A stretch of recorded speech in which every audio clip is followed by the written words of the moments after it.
Bonjour à tous, bienvenue sur Africa News. Il y a un an, la France envoyait 600 militaires supplémentaires au Sahel, un renfort de la force Barkhane au Mali en particulier, pays où plusieurs militaires français ont perdu la vie en décembre dernier.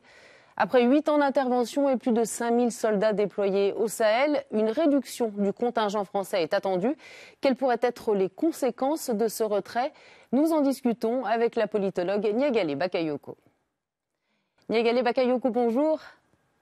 Bonjour. Concrètement, quel impact pourrait avoir un départ des forces françaises du Mali ?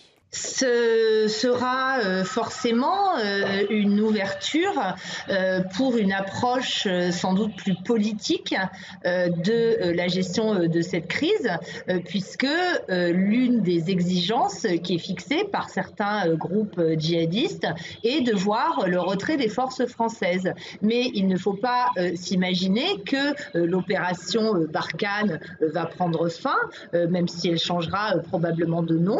Ce qui est à l'étude, c'est une réduction de cette présence et sans doute un renforcement des partenariats qui ont été mis en place, notamment dans le cadre de la task force Takuba. L'opération Barkhane ne va pas s'arrêter comme ça, mais si on envisage un gros retrait des forces françaises, selon vous, si on voit plus largement, est-ce que l'armée malienne ou est-ce que les armées, plus largement les armées sahéliennes, peuvent s'organiser et contrer la menace djihadiste toutes seules ? Je pense qu'au-delà du rôle des armées, il convient de s'interroger sur la position politique qui va être adoptée par les États sahéliens eux-mêmes. On voit bien que tous n'ont pas la même position, les autorités maliennes ayant fait état de leur volonté de s'engager dans un processus de dialogue avec certains acteurs djihadistes, notamment les leaders du groupe de soutien à l'islam et aux musulmans. Ce qu'il est important de dire,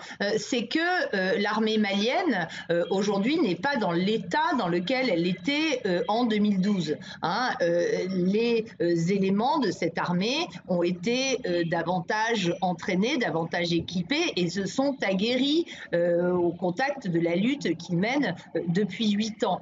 Ce qu'il faut souligner cependant par ailleurs, c'est qu'il y a eu une intervention à 2 reprises en 8 ans de l'instrument militaire, de l'appareil militaire dans la sphère politique et qu'aujourd'hui les militaires jouent un rôle absolument central dans la transition qui est à l'œuvre aujourd'hui. La France est régulièrement accusée de soutenir les groupes djihadistes pour déstabiliser la région, de vouloir en quelque sorte recoloniser le Sahel. Qu'est-ce que vous en pensez ?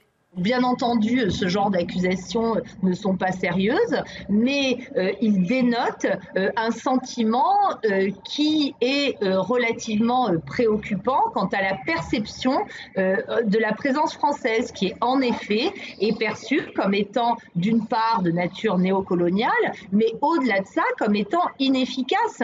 C'est là que sont les principales interrogations, en réalité, dans les messages les plus sérieux qu'on peut lire sur les réseaux sociaux ou des articles qu'on peut lire dans la presse, c'est ce doute qui s'installe en s'interrogeant sur la question de savoir pourquoi une armée aussi professionnelle et puissante que celle de la France ne parvient pas à venir à bout de manière tangible de ses ennemis. C'est plutôt par cet angle-là que je lirai la remise en cause de la présence française plutôt que par des théories du complot tout à fait fantaisistes. Niagalé Bakayoko, merci beaucoup d'avoir été notre invité sur Africa News. Merci.